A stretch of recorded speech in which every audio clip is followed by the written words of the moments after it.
We would like to welcome to Radio Ralph and Friends Wyn Abbot, an author, researcher, artist, and host of the Wise Women podcast.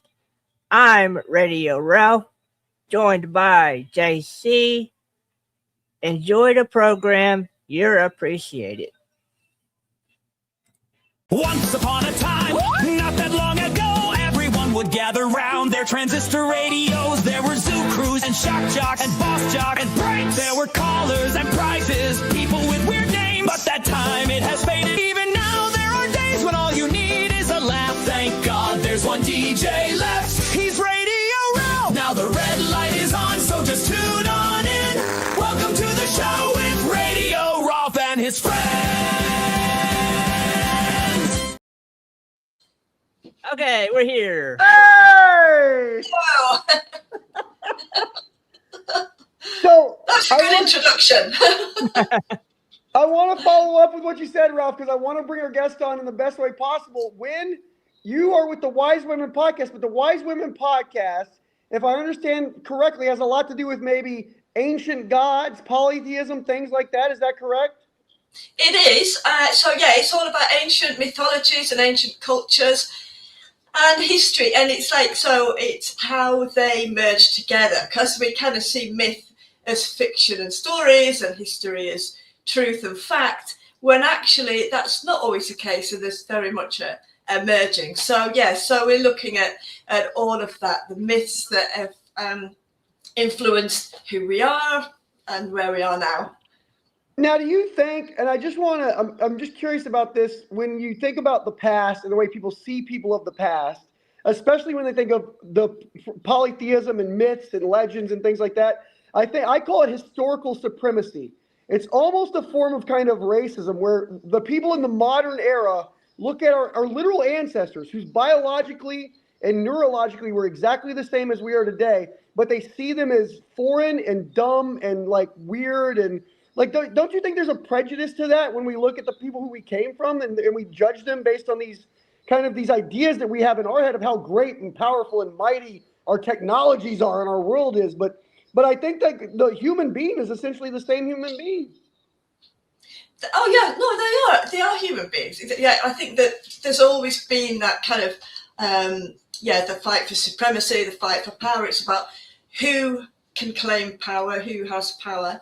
We're all the same. I mean, we're all the same. And I think that the difference between our ancestors and now is that we have much more freedom. I mean, not the case everywhere, I do get that, but we have much more freedom, whereas, they were told what to believe, they were told how to behave, and that's gone on for generations, depending on who is in charge, whereas now we can challenge more, and we can argue the point more, and we can kind of stand up for ourselves in a way that our ancestors could not.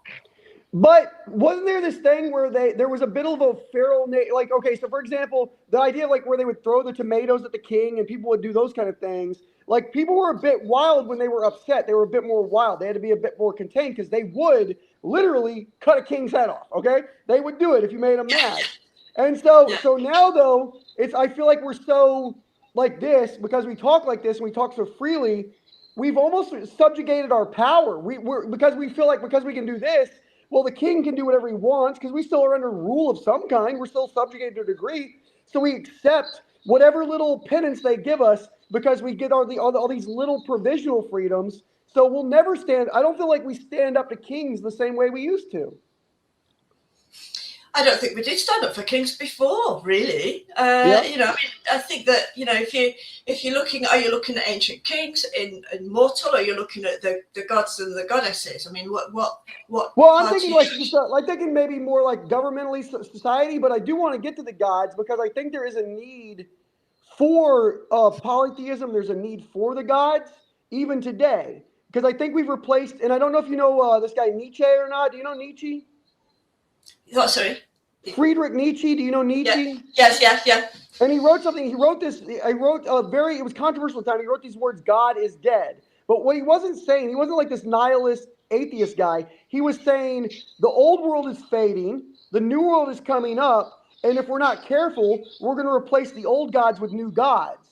And I think we've done that. I think the new gods are Amazon and Temu and capitalism and money and stock markets. Like, we have gods, but they're not. They don't teach us anything. We just consume these gods. We consume them. And so, like, do you think there is a need for the ancient gods in the modern world? Well, I mean, do you? I mean, I don't think that that's necessarily the case. I mean, I think that the ancient gods and the stories about the ancient gods were a way of explaining the cosmic order of things. That's what their role was. But also, they were very much connected with the land, with agriculture, the seasons. So they had a kind of purpose. And it's like, well, did the gods or did God create us in their likeness, or did we create them in our likeness? Interesting. Yeah. So whatever happened, I mean, whatever culture you're looking at, there is somebody or a group of people, whether it's royalty, divinity, or politicians, that are holding the ultimate power. You know, that they have the ultimate control. We've kind of put them there, and then often regretted it afterwards. but I mean, yeah, I think that certainly when we look at the ancient gods and goddesses, what I try to do when I'm looking at it, what was their purpose in life, and how have they shaped kind of reality, and how did they shape religion, how did they shape politics, and just general life. You know, we're a long way from them now, but they have influence, and you can still see signs of them. You can still see the temples might be crumbling, but you can still see signs of them. So they had a very real presence in the world. Well, the word money, if I'm not mistaken, comes from a goddess called Monetere, and that goddess was in either Rome or Greek at the time. And the reason that Monetere became the name for money is that the money, I believe, was printed in the temple. I believe that's where the treasury was. Is that correct? Like the early on finances were minted in the temple. Well, that doesn't surprise me at all, because the temples were not just used for worshipping at all, and they were used for a lot more than that. So that doesn't surprise me that was the case. But I don't particularly know. I don't know that particular story. That's a new one to me. I guess it's an example of how there is footprints still of these gods, like money, monetary. There's still these footprints of these gods. What are other ways that you've seen or noticed this, and that you can tell our audience about ways that we still have this influence in us today even? Well, I mean, you can have a look. I think that how it's affected our belief in religion, to start with. I mean, I think that's the biggest thing. So if we look at the very, very early myths, so going back to ancient Mesopotamia, ancient Sumeria, those early myths were then used, they were kind of borrowed, or whatever word you want to use, by later Christian stories. So, you know, the flood, the Garden of Eden. So all those stories are earlier ones. So what we've had in religion is we've had these very early stories. And each time a culture either merges with another, or it has been conquered through war, they have kind of absorbed part of the culture and part of the gods and goddesses. They might have changed the name, they've kept the stories. And so some of these names of these very early ones have kind of traveled through time, and their stories have traveled through time. And those stories have affected our politics and our religion and our belief systems. It's also very heavily kind of influenced our opinions of, you know, what is right and what is wrong, attitudes between male and female, discrimination. You know, we can see, as we can trace back to the beginning of time how things like magic were part of day-to-day life. It was part of healing. It was just part of day-to-day life. You go several years, you know, hundreds and hundreds of years later, you get the witch trials, and you can see how it all turned on its head, and what was part of day-to-day life becomes evil. What was sacred is now dangerous. And so you can see the threads, and you can see how those threads start to either get unraveled or knotted into different directions. So we're still using some of the same words, we're still using some of the same philosophies. But I think what we've lost along the way is what the true meaning of them were. What did they mean, and what did they mean for the people that were living with them? And so when you say that, because I'm so interested, because I didn't know, Ralph sent me a few clips of the podcast. He gave me some guest prep and stuff. And Ralph, to your credit, you found the Wise Women podcast. I was really excited to talk to you.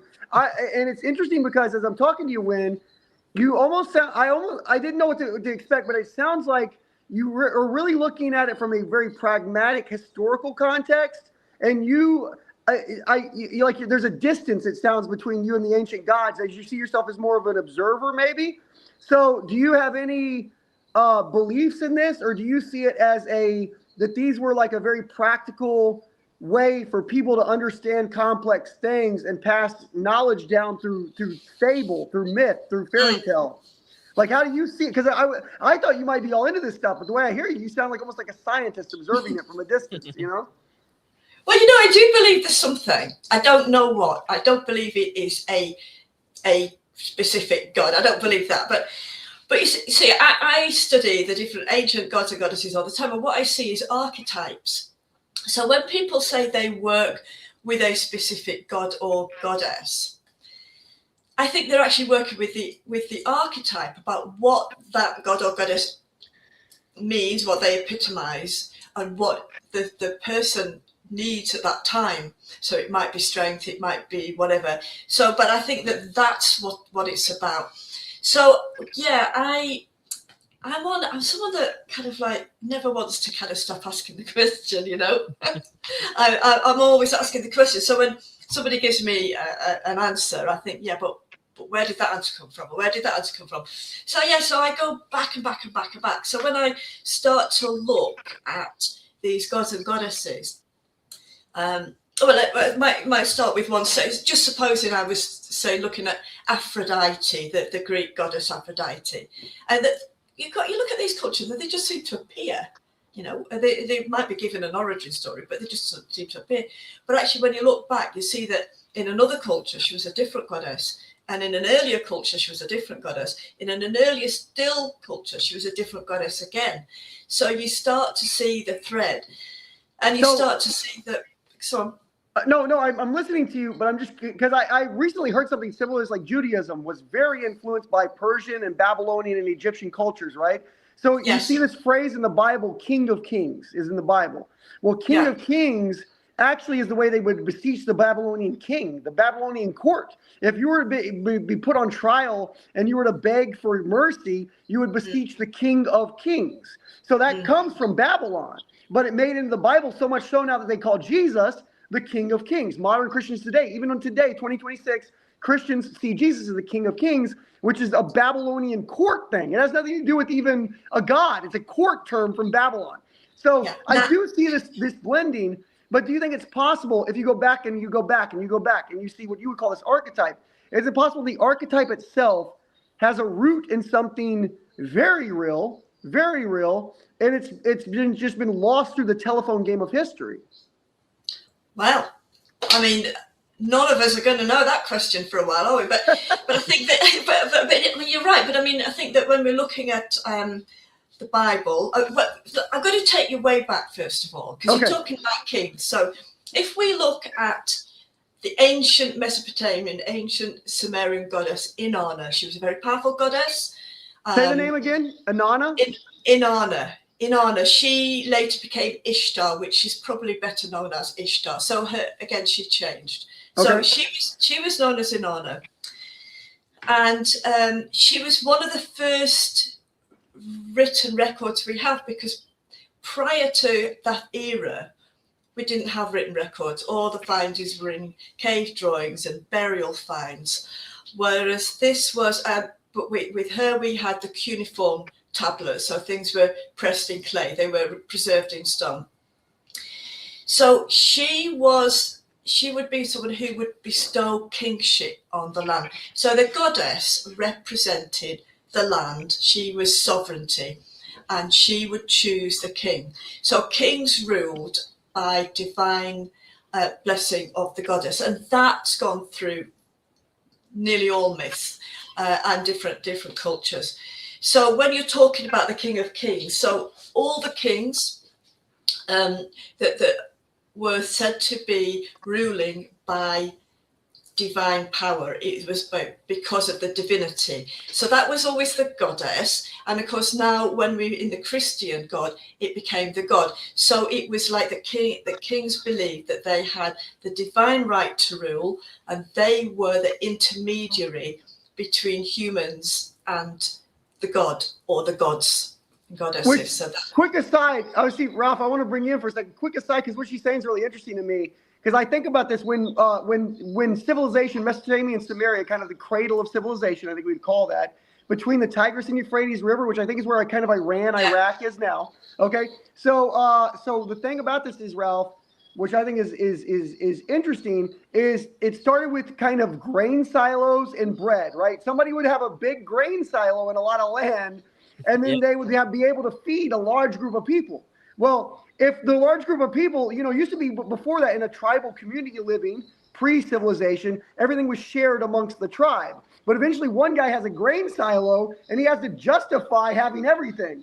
And it's an easy justification, I think, to say, God gave me the grain silo because I am a God. I am worthy of God. And so it's if you're going to be an oligarch or a rich guy and a king, if you're going to take over for people and you're going to tell people they're now your subjects, well, you better have a good excuse, because otherwise those people are not going to be happy. So there's almost like a guy with his hand in the cookie jar getting caught, having to think of a quick excuse and going, yeah, well, God said I get the cookies. God said I get the cookies. So if you want a cookie, come talk to me. I'll give you a cookie. But God said I'm in charge of all the cookies. And I think maybe I'm quite wrong in this, but when I'm telling you, that's how I see, like it was like some rich guy with a grain silo came up with an excuse. And the excuse, I mean, if you say God, people are going to listen to you. If you say your God has given you something, people are going to listen, I think.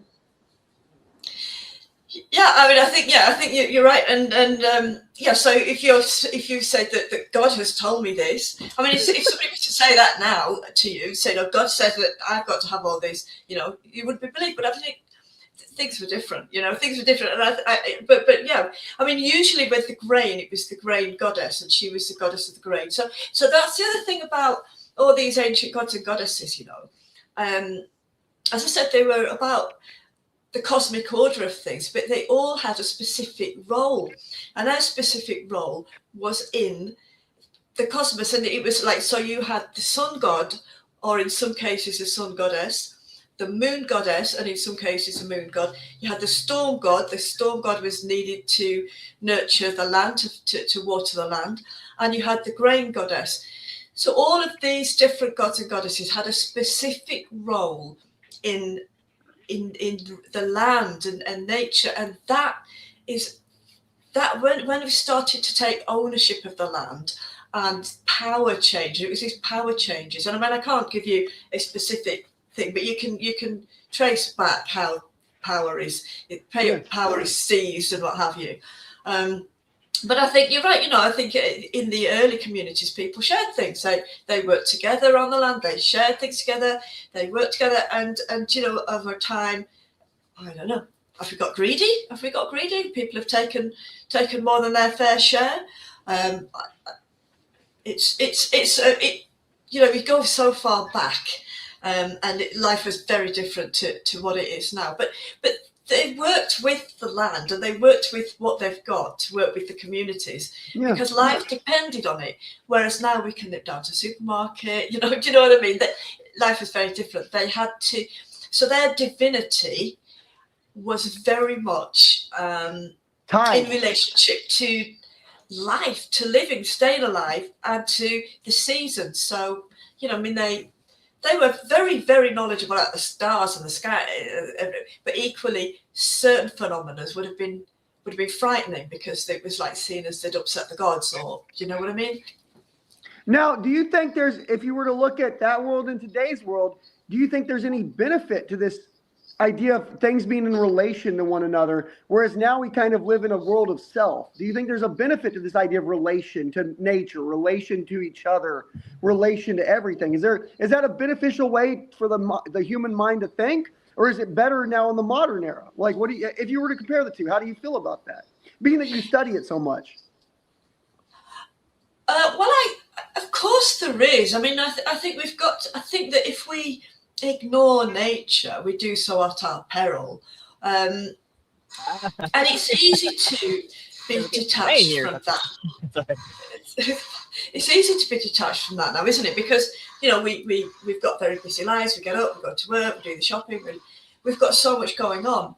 And I think that we can sometimes get detached from kind of the wider things, that being connected to nature, being more aware of where our food comes from, of the climate.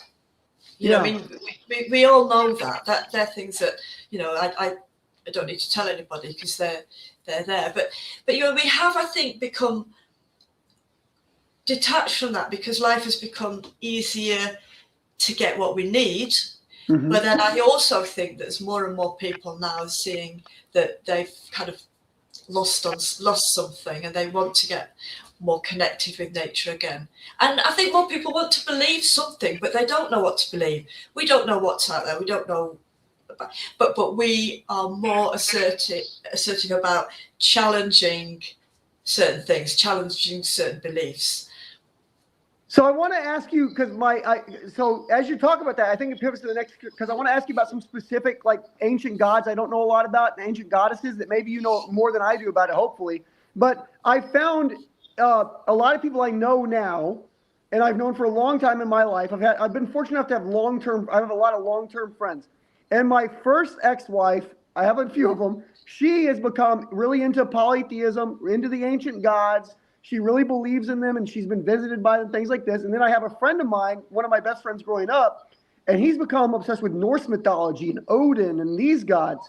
And I'm surprised how many people I talk to. I mean, look at the Odyssey right now. The number one movie in the country, the Odyssey, I went to watch with my daughter, and in that they're talking about Zeus's law. But when I was hearing Zeus's law, it sure sounded a lot like Jesus's, like, love your neighbor. It sounded very similar to that, So I was going to myself, because I think it said Zeus's law was treat others as yourself, or there was a hospitality element to it in the movie. And that may not be in the poem, but in the movie, there's a hospitality element to it. Yeah. So I was thinking to myself, there seems to be a resurgence of people wanting to believe in these things. As you've been doing your podcast, have you noticed people reaching out to you, trying to talk to you about, like what do you see that as well? I do see that. What I'm seeing more and more is people. Well, I mean, I've been working on this for years now, not necessarily podcast, but what I've seen is people seeing the gods and goddesses as face value and seeing someone that they can relate to, and I think that's the archetype that they're relating to. What I'm seeing now is those same people and new people coming up are wanting to know about them, but they're wanting to know more depth about them, what they mean, what they symbolize. And as for Zeus's law, tell me again what you said about Zeus's law. So in the movie, this was just the movie The Odyssey I saw. Yeah. In the movie The Odyssey, the actors are constantly quoting Zeus's law, which equated to the essentials: treat others as you would treat yourself. It was very. It sounded so like. God. I mean, I've not seen the movie yet. I am going to see it, but I find that hilarious because that doesn't sound like Zeus. That's right. It sounded weird to me. And now I know Christopher Nolan took a lot of liberties with the movie. I'm aware of that. And it's a movie, right? It's not the book. Yeah. But they were quoting. I kept thinking it sounded odd to me. It didn't sound, because I think of Zeus is striking people down with lightning bolts. It's like it sounded so.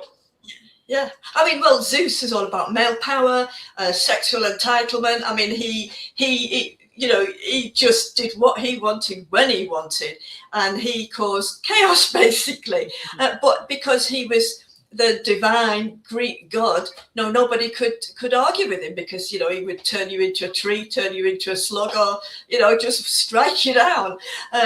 But yes, I mean, I wouldn't have thought Zeus's law was one to follow. It was so weird when it was one of the weirdest. In the movie, it kept ringing in my ears as hollow. I was going, that doesn't sound right to me. But it's in the movie, like throughout the whole movie, it's a thematic part of the movie. And so I'm glad to hear that may not have been accurate from me. No. It was super weird. And you know what? That's the other weird part. Is like, well, I think that is, as people become, the modern world tries to look at the ancient world, I think in a large way they try to drag kind of the modern world's beliefs into the ancient. They're kind of mixing it all up, And it's another example of what you're talking about, which is this anthropological element of gods are really only tools for us to move to the next generation somehow. They're kind of tools. Well, if God is listening right now, I don't know what happened, but like we got like some real rain here like a minute ago, and it completely knocked me out a minute ago. So I saw you disappear. I saw you drop out. Right? Yeah. I don't know. Yeah, my internet was going weird, but we're okay. But I do have a little bit of OCD, and so I was like, okay, I have a little back pain, maybe it's reflux, little chest pain, whatever, right? That's just how my mind works. But I know that you were looking for an explanation, Ralph. You were trying to explain. Yeah, I was looking for a sign, like, okay. But yeah, but I was like, okay, so I did notice that you mentioned the number 3 in one of your episodes. You mentioned the number 3. I think it's about the 3 goddesses, I believe.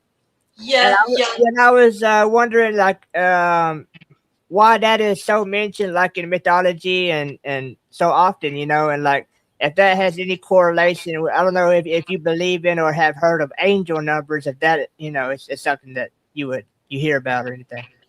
Yeah, I mean, yes, I have heard of angel numbers. I'm not particularly up to date with them, but I am with numerology 3. It's interesting, really, because 3 is a very powerful number, but also if you look at mythology, there are a number of different powerful numbers. So like 7 comes up all the time, which is to do with the 7 planets as much as anything. 3 comes up in every mythology. And so you see the triple spiral, the triskel, the triple goddess. And it goes way back to before written records. So I don't know what the particular, I don't think anyone knows the exact reason why, but it has become a power number. And quite often you see, so with the triple goddess, now there is some kind of, not confusion, but you see, often the triple goddess is seen as maiden, mother, crone. So, and it's the 3 phases of the moon, the waxing, the full, and the waning, but not always, because you get other triple goddesses who are not seen as, who are maybe sisters. So you get the 3 fates, the 3 norns, you get the Morignae. So it comes in 3s a lot. And then of course when you get to Christianity, you've got the Father, the Son, and the Holy Ghost. So that number 3, we've seen evidence way before written records. So in burial tombs, and like I was saying, it's a lot of the kind of cave drawings and things you find, you see the triple spiral, you see that. So it is an important number. I don't know whether we will ever get the full reason and the full purpose for a lot of the symbols that we see, but I find symbolism really fascinating, and it's like a language in itself anyway. So it's definitely seen as a power number, and it is used a lot by people. People use by the power of 3. So people in their kind of pagan world say by the power of 3. So it's seen as that. And there are, as I said, there are other numbers which are seen as power numbers, but number 3 seems to be the one that has taken the biggest hold. And if you go over to Ireland and other places, you see the kind of the cairns and the underground temples, and you'll see them inscribed on the walls quite a lot and on the rocks. So I guess when you said Holy Trinity, it kind of jostled something in my mind as you're saying that, Ralph. I wonder if you've thought about this before. Christianity is kind of, it's weird for a quote unquote monotheistic religion, kind of openly polytheistic in the fact that it talks about like the Holy Trinity. That's kind of three gods in one. It also talks about in the Ten Commandments, which I just recently was really thinking about this. Thou shalt have no other gods before me. But it's implying there are other gods. In a way that implies there are other gods. That's odd. That's odd. That's odd for a monotheistic religion to have that, isn't it? Well, yes, it's very interesting because the thing is about the Bible is that it has been rewritten hundreds of times, not just once or twice, and it's been translated and mistranslated, both accidentally and deliberately. Because, and when anybody comes to kind of rewrite the Bible, it's linked to the politics of the time as well. So that's where politics and religion merge, particularly in the older things. So yes, that's absolutely right. That God originally said, "Thou shalt have no other gods but me." So he recognised that there were. Now, if we look at the Gnostics, which were a spiritual group who believed that the God was actually a minor false god, that he was a fraud, and he felt that he was not being honest, but I think Christianity really took hold eventually. That the Gnostics were out and they were seen as blasphemous. Oh, they got rid of those Gnostics. They got rid of those, yeah, they did, yeah. They were problematic. You can't go tell it, because I believe Gnostic comes from knowledge, and the idea is literally to get as much knowledge as you could, and that's how you get closer to God. Yeah. I think that's a dangerous message for powerful entities to be yeah. Yeah. So I mean, yes, there definitely was seen as other gods, and if you were to take it all as literal, then that's what he said.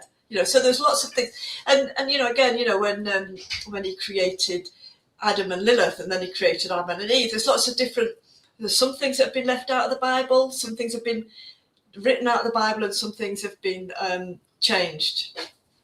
So I want to ask this, and then I'm going to turn over to Ralph if he has anything else to ask, because I'm kind of getting to everything I wrote down. I really wanted to know, but I want to ask you about a few of the gods and goddesses that have come up as I've talked to my first ex-wife, who's a good friend of mine now, and she does believe in this stuff. So she says she has a close relationship with a god called I think it's a goddess.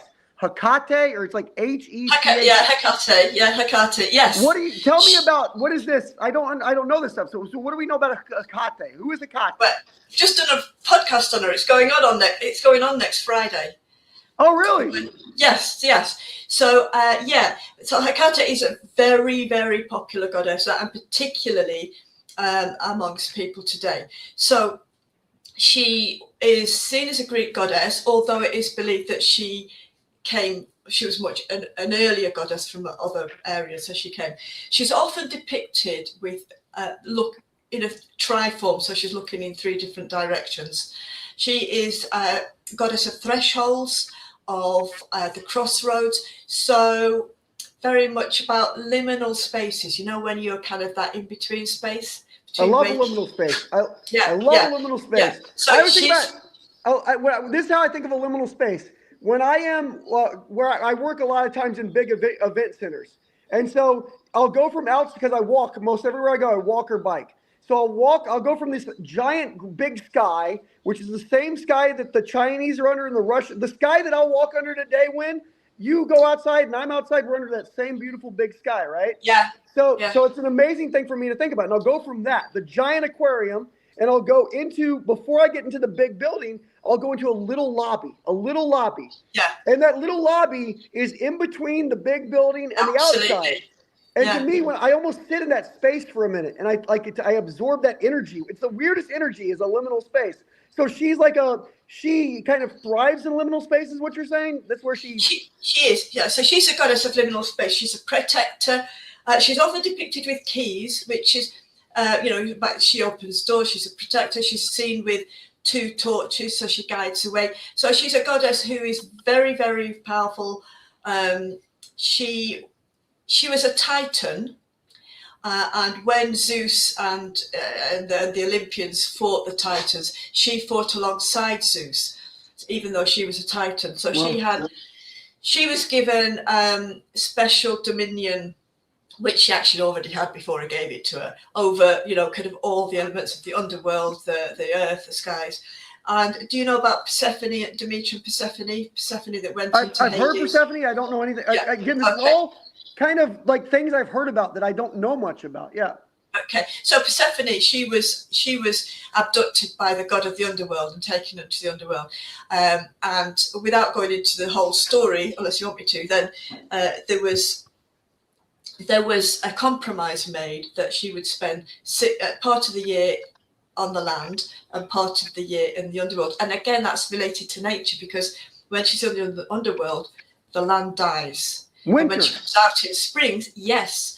When she comes out in spring, then the land comes up. So Hecate would accompany her into the underworld and accompany her out, because Hecate was one of the few deities who could go into the underworld and out. So she's seen as a very powerful goddess. She is seen as at the crossroads where you've got to choose. If you're at the crossroads, you've got to choose one way. You can't go back. You can only go, and there's no right or wrong way, because whichever way you go, you're going to experience good and bad. You're going to experience things. So it's just about making a choice. So she's not going to choose that for you. She'll guide you that way. So a lot of people relate to her, particularly if they are at a crossroads in their life. They relate to her. So she's seen as a very protective symbol as well. And she's usually accompanied by dogs, and dogs, again, symbolism, early warning, the protecting, the loyal. So there's a lot to talk about with Hecate. And yes, have a look at the podcast next week, because we've got a guest on called Sarita, who is a real authority on Hecate. This is a good opportunity. Ralph, do you want to promote real quick everything about her? Like, I want to continue the conversation, but if she's got a podcast coming out next week about Hecate, let's promote it, dude. Because people should listen. Because if people don't know this Hecate god is big right now. People are really feeling this and they're relating to it. And I would tell you, as I hear you talking about it, I think there's power in this idea of like it's a way for, maybe if you think like a Jungian, like I'm a Jungian, you think like archetypes, it's a way for people to take a difficult thing they're doing, a complex thing they're dealing with, and put a container on it so it can help them make that decision. It can help them cross that crossroads. And for me, if a god is anything, if a god has any value, any god has any value, it's the value to sustain yourself another day. The value to get that feeling of humanity, that this is worth it, that I'm continuing, that despite all the hardships and suffering that this life brings with it, like there's hope. And that's what I think any god can give us, the best version of a god. So promote, Ralph, can you promote her show real quick? Yes, I can. The Wise Women podcast is on YouTube. Or I have that. There we go. And do you do Spotify? Is it just on YouTube, or how? Sorry, it's just on YouTube at the moment. That's it. Yeah, we are hoping to go on to Spotify, but at the moment we are just on YouTube. So next week, guys, next Friday, Hecate, she's going to do a whole episode. Check it out. This is a really cool thing. Yes. Now the other god that I wrote a few gods I wanted to ask you about. There's another one that my first ex-wife messes around with. She's called the Morrigan. That sounds Irish to me. The Morrigan. Yeah. So the Morrigan is an Irish goddess. And when I was talking about the three, you made Mother Crone, the Morrigan is an Irish goddess, and she's three, but three sisters. So again, three. So you can either see them as three sisters, or you can see them as three aspects of the one. So they are shape-shifting goddesses. So they would shape-shift into crows, sometimes wolves, and they would shriek over the battlefield,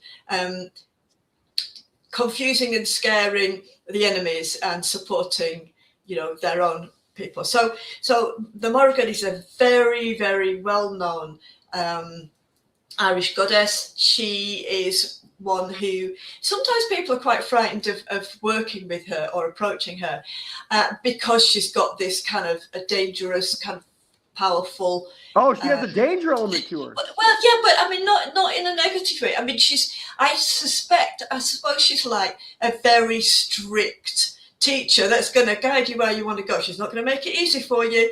And usually if you are drawn to them, Oregon, or you start working with them, it's because things are a bit tough at them, and she's going to make you stand up for yourself and get it sorted. The other aspect, or other sister of her, is Macha, and she was seen as sovereignty of the land. Now, there's a great story about her. She's very similar. Some of these goddesses are very similar to others.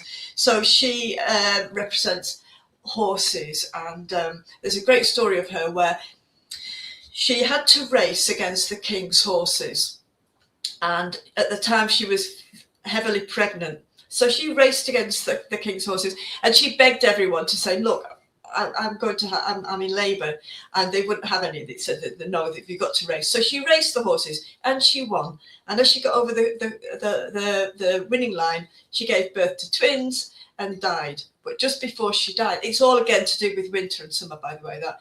But just before she died, she cursed every man that hadn't supported her, all those that were sons and fathers, because when you are, because you did not support a woman in labour, and you have got women in your lives, then if the next time you need help, like on the battlefield, you will suffer the way a woman in labour suffers. And that curse was to last for 9 generations. So, you know, I mean, it was so that was her. So she represents, Macha appears in numerous different stories, always the same name, but different times and different stories. And that is very common with myth. But so she represents sovereignty of the land. And then the third sister, or the third aspect, is Bave, and she is the banshee. So she's a screeching banshee. So she would. That is scary. She would also be a goddess of prophecy. So she would know when something was going to happen. But when somebody was going to die, if they heard the banshee scream, they knew someone was going to die in that house. But so, I mean, whilst that is quite scary, it's also seen as actually she's there to escort them over to the other world. So what we have had, and particularly when with Christianity, it sounds like I'm bashing Christianity, and I'm not doing that. But what they did was, don't worry, Wyn. I've done so much worse on this show. Don't worry. But they would kind of demonize the goddesses, or they would turn them into saints, like St. Bridget was turned into a saint. So they would demonize them, and they became figures of fear. Now, before they were figures of that people kind of worship, looked after, they were important because they were important to life and the land and the seasons and everything. So they were very important to them. And then suddenly they had to be seen as people to fear, dangerous, powerful and dangerous. And, you know, and that fear lasted many years. But I think here's a powerful thing. Yeah. Well, isn't it? It's a good way to control. So, of course, obviously now people are starting to see, and what I said before, you know, people are coming to me and they want a bit more information. They're digging deeper, so they want to know where the stories came from. They're looking beyond the fear, and they're looking beyond what they see in front of them, and they're looking at, well, where did she come from? Where did he come from? What was their story, and what did they represent? And what do they represent for me today? Yeah. So you have a background as an author, so I think I came across something that says you did like some online courses for a little bit or something, and I didn't know. Yeah, I didn't know if that inspired you to become an author or did a podcast, and what got all that started. Yeah, well, actually, yeah. So I did do online courses. I mean, I used to teach years ago, but I did do online courses. I still do sometimes, but I do regular Facebook kind of like series and stories about myth and what they mean. But yeah, so I think the books came before the online courses, if I'm honest. So I was just writing first, and then there was quite a lot of interest in that. So I did run some online ones, and they were quite good because you get people from all over the world. You know, I got a few people from the US and all over, and I really like that because you can reach a wider audience. Really. Yeah, kind of broaden your horizon a little bit. Yeah. Yeah. Oh, okay. Cool deal. Do you think that there? I'm going to ask you about two more gods, and then I've got a final question. Two more gods, final question. First Okay. God, do you know about there's a category of God, and it's completely lost in the modern world, and I love this God. Actually, there's a modern trace in it in the character Wile E. Coyote. Do you know about the trickster God? Are you aware of the trickster God archetype? The trickster God. Oh, yeah. Are you on about? I mean, in Norse it's Loki, and it's in So the US. the first one I learned about was a Yorbi god from Africa called Ishu. He's my favorite. Ishu I learned about, but it's this idea of like they don't traffic in pure. They teach lessons in a chaotic way, is the way I kind of learned about it. Right. Now then. So I think then that kind of brings us nicely to chaos, because there are a few trickster gods. I don't know that one, but I mean, there's Cockapelli in the Native American, and then there's Loki. But the chaos bit is very much part of the mythology. So in all the mythological stories across the world, you start off with either the primordial waters or the primordial void, and it's about creation coming from chaos. This is really important for everything because it's about balance. So you have creation and you have chaos, and at times chaos tries to destroy the world, and at times creation kind of wins, and it's about two parts of the same coin. You can't have one without the other. So all the gods and goddesses, they usually have the creator god or creator goddess, and then they have it's usually a creature, usually a serpent or a snake, who is going to cause chaos, destroy it. Serpent Ralphie. Yeah, I'm good. A lot of symbolism around serpents. Yeah, so you get the signs. yeah, so you get the trickster gods, and you do, and so it's about creation and chaos, and you can't have one without the other.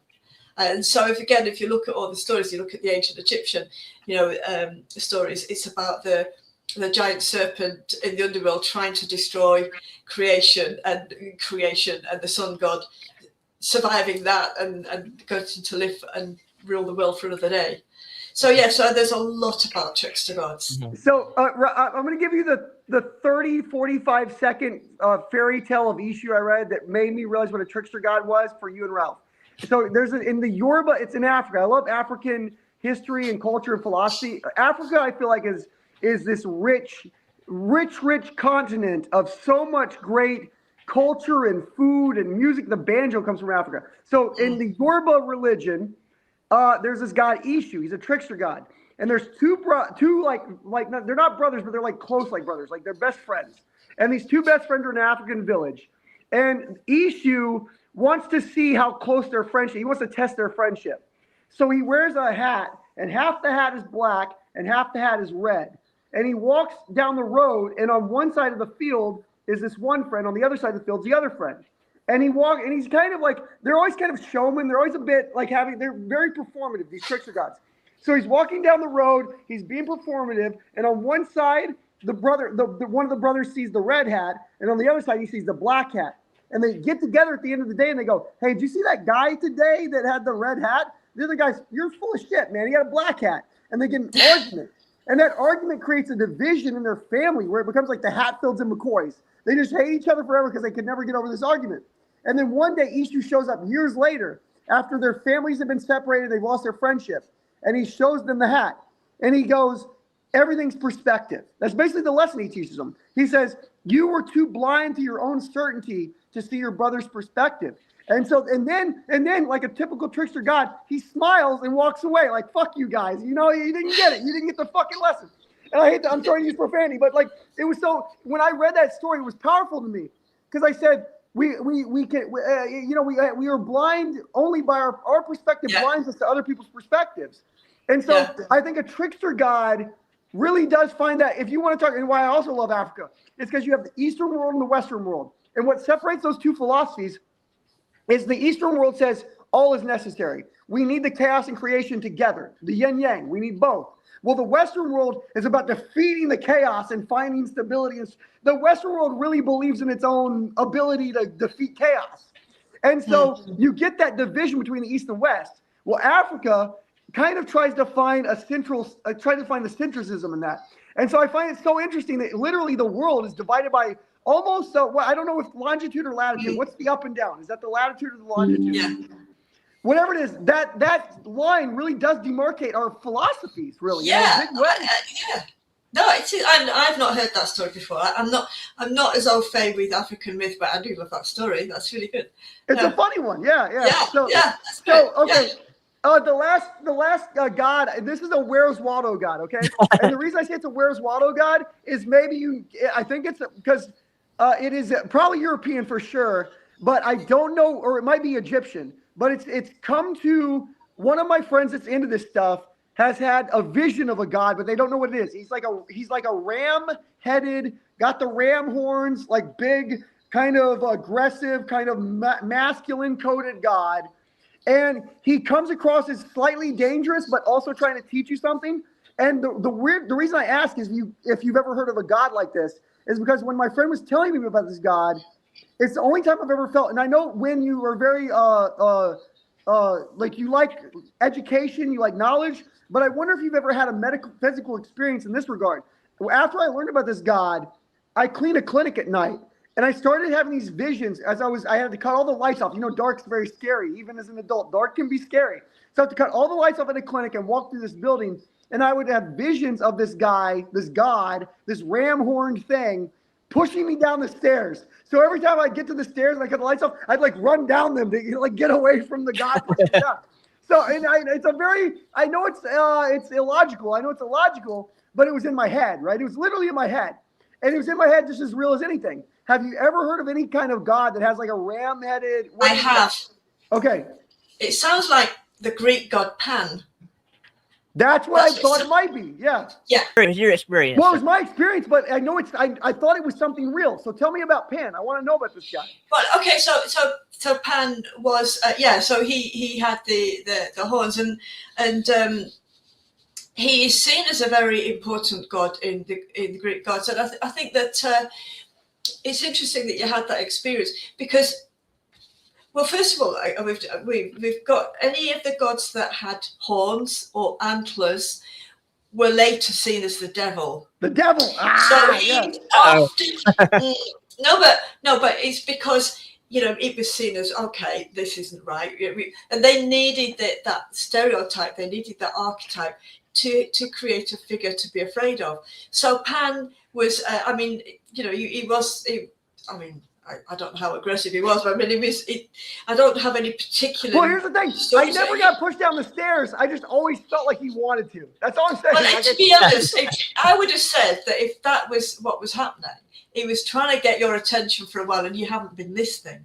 And so he's been saying, listen, I've got something to tell you. I mean, that's what I would say. I would think. And that's how people often identify, like you said, your ex-wife is working with specific gods and goddesses. And it's usually that they come to you when you need something, that they come to you. So it's something that you're not doing or that you need to be doing in your life, and it's about. But the thing is about the ram horns and everything else about that. It's also about fertility and growth and strength, and so that there's you'd have to work out what that message was. So I would suggest you read about him. Okay. But read a decent book, some Greek myth. Read a decent book about him and find out about him. But yeah, so certainly. If you look at some of the later depictions of the devil, it's seen as a horned man. But actually, if you go back again before written records, some of the early paintings on cave drawings showed horned men or creatures that were half human, half animal with antlers, and there's quite a few of those. I mean, this isn't new, and it isn't just as old as Greek myth. It goes back thousands and thousands of years. Something to think about. Wow. So there's something there And again, it's about maybe working with the archetype. What do you need in your life at this particular point? Mm-hmm. What is it that you're not seeing? And finding, because I find this, when I talk about symbolism being a language in itself, I believe it is. So sometimes you can look at an image as deity or God or goddess, whatever, and not really know what it means. But look at what they're wearing. Look at the symbols around them. Look for the symbolism. Look for the symbolism. Yeah. Yeah, look for that. Ralph, I got to tell you, it's always a sign. Ralph, you did a good guest booking here. It's always a sign of a good guest when right now I'm going. I could do 1,000 more questions because every time she has an answer, I have 5,000 questions. Yeah. So we gotta, maybe this is one we try to bring Wyn back on sometime. Yeah, and if you want to come back, I know you did a show with another person, or you have guests. If you want to bring somebody with you next time, that'd be okay. Because you have so much to offer. You have so much to offer, Wyn. Okay, this is. I have to make this the last question, otherwise I'll talk to you all day. So, have you personally ever, as you've studied this stuff, as you've learned about this stuff, have you had anything that you would claim as a metaphysical experience, or are you just so interested in the knowledge and you've never seen anything beyond? Like, have you had anything that made you question, like go, that might be something? Has there ever been anything that touched you in that way? Ever since I was a tiny tot, always. And I think it's the experiences that I've had that have led me to looking more, not the other way around. So there's all sorts of weird things have happened to me, and I think that's why I am so interested. So right from being tiny, I was interested in kind of all the fairy and folk tales, which again, the folk tales are all about moral lessons in life, and so everything has meaning. So I was very interested in them, and things that happened to me as a child that I couldn't really understand until I was an adult. So yeah, lots of different things have happened. And that's really fed my interest, and it's also kind of directed me to. So, like for instance, when I paint, it's slightly different, but when I paint, I never ever know what I'm going to paint. I never plan. I literally start with a blank canvas. I don't draw it out. I just get the blank canvas, the paint, and then it kind of emerges. And I think that it's working with a different part of yourself that because we're taught, our instinct is often taught out of us as children. Like we have an imaginary friend, it's imagination, or you've seen something, oh, that's not true. And do you know what I mean? And I think that it's getting back to that. What you're describing, again, I don't know if you're a Carl Jung person or not. I love Carl Jung so much. And Jungian, he's the guy who did the archetypes. He talked about the collective unconscious. And I wish we lived in a world where Freud didn't influence most of psychology, but Jung influenced most of psychology. Because I think Jung was much more in connect with what it is to be a human. Even because there are these very hard to describe, very hard to understand. It's like when I write poetry and I write stories and I write like songs, and maybe I'll get one little seed, like a little bitty seed, right? But from that, the only way I can make that seed turn into a plant is to take pen to paper. That's how I make it become a plant. And if you were to ask like songwriters or artists, where'd you get your ideas from? They don't know. They don't know where they come from. Just 1 second, something's in. Even like a scientist say they have a eureka moment, And so it's like we get these things or now they say the modern world is like a download. I don't necessarily like that, but they say you get a download. The point is something arrives from somewhere else. Okay, we know it's not from us. It's not from us. We all know it. And yet we explain it away, and we rationalize it, and we try to make it like it's like I call it there was this philosopher Descartes, and Descartes was a guy who wanted to label everything. He said, "I think, therefore I am." But when he said that, he separated the mind from the body. He separated the mind from the soul. And to me, we're an embodied spiritual creature. And a lot of things arrive to us from our physical nature, from our 5 senses. And then if we interpret those senses the right way through our mind and our spirit, then we can really have a full experience of this thing. And when you only become a creature of the mind, right? Only here, this is all that matters, then everything's abstraction. Everything's abstraction. And so there's some real stuff happening that is so hard to explain. And so when I think what you're doing with your podcast, and I guarantee you, the people that tune in, that hear this stuff, you're validating a lot of their experiences, and you're giving them knowledge beyond that, like the history of it. And so people, I think, really, when I tell you this, I think people need that in this day, in the 2026 America and the world, in 2026 world, people need that, because otherwise, if you're just left with this, I mean, you're going to go crazy. You're going to go crazy just left with this. And so it's such a beautiful thing you're doing. So I just say, keep it up, dude. You're doing a beautiful thing for the world, man. It's amazing. Thank you. Thank you. Yeah, thank you very much. Yeah, I just wanted to briefly touch on like witchcraft for a moment. My like for evil spirits, you know, you were talking about JC, you were talking about your experience. Like for evil spirits, like my grandma, she would get a broom and like she would say a prayer over you. And you know, I don't know if that has anything to do with, you know, the evil spirits, like it would make them go away, or like if you had like a nightmare or something, it would, you know, yeah. So I just was curious about that. Yeah, I think that I think there's a lot of things like that. There's a lot of different things, and I think that, you know, I do believe there's something out there, and I don't know what. We can't believe it's all. We can't assume that whatever it is all good.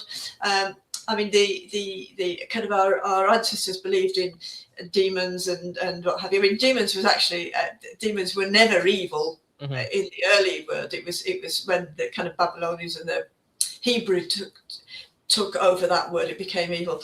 But I think there is something about, and I think if you do anything really, we protect ourselves physically. We've got to protect ourselves emotionally and spiritually as well. So whatever works really, you know, whether you're going to put a room spray around or a broom or whatever, I think it's whatever works. Yeah. Candle. I mean, and I think first of all, there's lots of books telling you what you can do and what you can't do, but I always think just go with what feels right. Go with your instinct. That's the way to do it, because everybody does everything differently, and just go with your instinct. Yeah, I agree. I think just one thing on that. I know that you've one thing on that. Just as an example, if you go into a room, because it's all about energy. If you go into a room, you can feel if something that has happened in that room. If there's been an argument, nobody needs to say anything. Everyone could be smiling, but you feel that energy and you think, oh. So it's quite powerful, that energy. So, you know, and I think it's about that. It's about protecting yourself from that energy. Definitely. Yeah. You can always feel like the tension. Yeah. So, but like I was saying, if you know you want to come back again, and you want to come back with someone that does the show with you, or you have a guest or something, or just yourself, we'd be happy to have you again. You know, so. I would love to come back, and I'm sure Kathy that does a podcast with me would love to come back as well. But I would definitely like to do this again. I've really loved it. It's been a lot of fun. Yeah. All right. I think it's really good. Zeus is striking me dead. It's been wonderful, Wyn. It's been wonderful. Thank you. Take care. Thank you. Bye. Thank you, JC. Thank you, Wyn. Thank you, guys. All right. Have a good day. Thank you. Thank you. I'm sorry. Did you have anything else to say? I'm just trying to find out how to get off. Oh no! I was gonna. One thing I was gonna mention. I'm gonna put a lot of this in the show notes, like to your YouTube and everything like that. So, did you have anything online that you want to promote or anything, or your website or anything like that? Well, my website or my Facebook page would be wonderful. Yeah, that would be great. Have you got those details, or do you want me to send them? I believe I do have them, but if you wanna go ahead and mention, you can. Okay, so my website is www.wynabbot.com, and my Facebook is Wyn Abbot Art. So and I'm on Instagram as well. So I'm glad I was able to come across and find you, and we were kind of looking to talk some spirituality, and so it turned, I think it turned out really well. We're very happy to have you, and again, we would be happy to have you on again. So I'd love to come on again. I'd love to. Thank you. Thank you again for joining us. Okay, bye. Bye. Thank you. Okay, and for JC and our guest, Wyn Abbot, I am Radio Ralph, and this has been Radio Ralph and Friends. Be sure to follow Wyn Abbot and go and subscribe to her YouTube channel. Follow her on YouTube or subscribe to her on YouTube. Follow her on Facebook. Check out her website. We really did appreciate her time and JC's time. And when you watch this later on, your time. And so I think we can wrap this one up. But again, I'll put a lot of Wyn Abbot information in the show notes. And we will do this again another time. But for JC and for Wyn Abbot, I am Radio Ralph signing off. Thank you. Once upon a time, not that long ago, everyone would gather round their transistor radios. There were zoo crews and shock jocks and boss jock and breaks. There were callers and prizes, people with weird names. But that time it has faded. Even now there are days when all you need is a laugh. Thank God there's one DJ left.